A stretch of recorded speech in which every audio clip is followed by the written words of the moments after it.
Subject-auxiliary inversion, also called subject-operator inversion, is a frequently occurring type of inversion in English, whereby a finite auxiliary verb, taken here to include finite forms of the copula be, appears to invert, change places, with the subject. The word order is therefore a Aux-S, auxiliary subject, which is the opposite of the canonical SV, subject-verb, order of declarative clauses in English. The most frequent use of subject-auxiliary inversion in English is in the formation of questions, although it also has other uses, including the formation of condition clauses, and in the syntax of sentences beginning with negative expressions, negative inversion. In certain types of English sentences, inversion is also possible with verbs other than auxiliaries. These are described in the article on subject-verb inversion. Subject-auxiliary inversion involves placing the subject after a finite auxiliary verb, rather than before it, as is the case in typical declarative sentences, the canonical word order of English being subject-verb-object. The auxiliary verbs which may participate in such inversion, e.g. as, can, have, will, etc., are described as English auxiliaries in contractions. Note that forms of the verb be are included regardless of whether or not they function as auxiliaries in the sense of governing another verb form. For exceptions to this restriction, see inversion with other types of verb below. A typical example of subject-auxiliary inversion is given below. A. Sam has read the paper. Statement. B. Has Sam read the paper? Yes, no question formed using inversion. Here the subject is Sam, and the verb has as an auxiliary. In the question, these two elements change places, invert. If the sentence does not have an auxiliary verb, this type of simple inversion is not possible. Instead, an auxiliary must be introduced into the sentence in order to allow inversion. A. Sam enjoys the paper. Statement with the non-auxiliary verb enjoys. B** enjoys Sam the paper. This is idiomatically incorrect. Simple inversion with this type of verb is considered archaic. C. Does Sam enjoy the paper? The sentence formulated with the auxiliary does now allows inversion for details of the use of do, did and does for this and similar purposes. See do support. For exceptions to the principle that the inverted verb must be an auxiliary, see inversion involving non-auxiliary verbs below. It is also possible for the subject to invert with a negative contraction, can't, isn't, etc. For example, A. He isn't nice. B. Isn't he nice? The subject he inverts with a negated auxiliary contraction isn't. Compare this with the uncontracted form is he not nice? And the archaic is not he nice? The main uses of subject-auxiliary inversion in English are described in the following sections, although other types can occasionally be found. Most of these uses of inversion are restricted to main clauses, they are not found in subordinate clauses. However, other types, such as inversion in condition clauses, are specific to subordinate clauses. The most common use of subject-auxiliary inversion in English is in question formation. It appears in yes-no questions. A. Sam has read the paper. Statement. B. Has Sam read the paper? Question and also in questions introduced by other interrogative words, WH questions. A. Sam is reading the paper. Statement. B. What is Sam reading? Question introduced by interrogative what inversion does not occur, however, when the interrogative word is the subject or is contained in the subject. In this case, the subject remains before the verb. It can be said that WH printing takes precedence over subject-auxiliary inversion. A. Somebody has read the paper. Statement. B. Who has read the paper? The subject is the interrogative who, no inversion.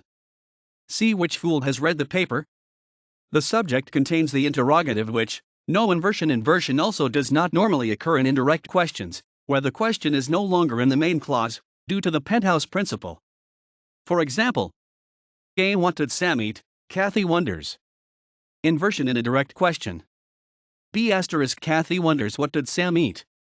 Incorrect. Inversion should not be used in an indirect question. C. Kathy wonders what Sam ate. Correct. Indirect question formed without inversion. Similarly, A. We asked whether Tom had left. Correct. Indirect question without inversion. B** We asked whether had Tom left. Incorrect. Another use of subject-auxiliary inversion is in sentences which begin with certain types of expressions which contain a negation or have negative force. For example, A. Jessica will say that at no time. B. At no time will Jessica say that. Subject auxiliary inversion with a fronted negative expression. This is described in detail at negative inversion. Subject auxiliary inversion can be used in certain types of subordinate clause expressing a condition. A. If the general had not ordered the advance. B. Had the general not ordered the advance. Subject auxiliary inversion of a counterfactual conditional clause. Note that when the condition is expressed using inversion, the conjunction if is omitted. More possibilities are given in English conditional sentences inversion in condition clauses, and variations are described in English subjunctive inversion.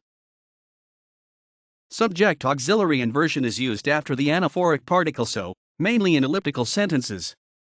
The same frequently occurs in elliptical clauses beginning with as. A. Fred fell asleep, and Jim did too. B. Fred fell asleep, and so did Jim. C. Fred fell asleep, as did Jim. Inversion also occurs following an expression beginning with so or such, as in A. We felt so tired, such tiredness, that we fell asleep. B. So tired, such tiredness, did we feel that we fell asleep. Subject auxiliary inversion may optionally be used in elliptical clauses introduced by the particle of comparison than. A. Sally knows more languages than her father does. B. Sally knows more languages than does her father. Optional inversion, with no change in meaning. There are certain sentence patterns in English in which subject-verb inversion takes place where the verb is not restricted to an auxiliary verb. Here the subject may invert with certain main verbs, e.g. after the pleasure comes the pain, or with a chain of verbs, e.g. in the box will be a bottle. These are described in the article on subject-verb inversion.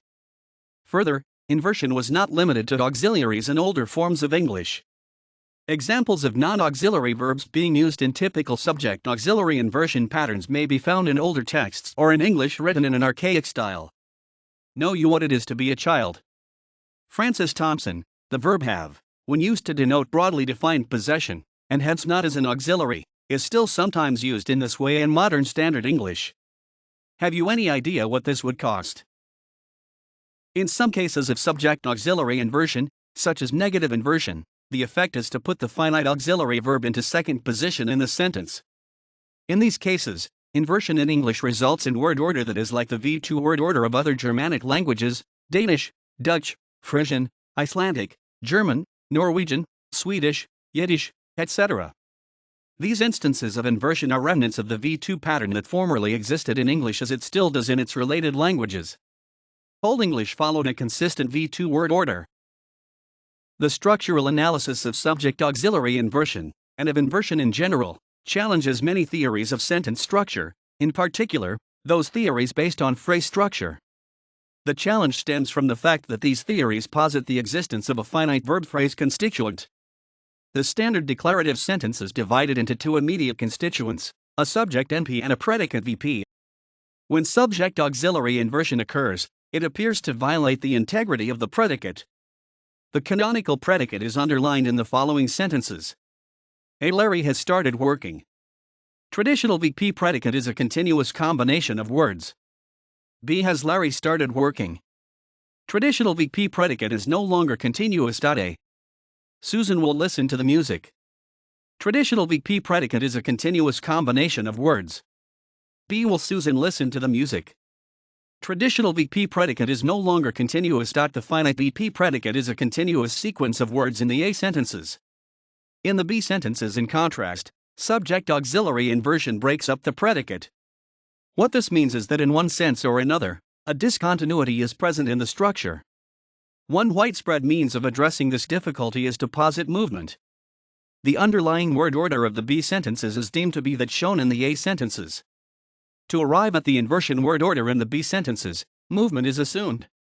The finite verb moves out of its base position after the subject into a derived position in front of the subject.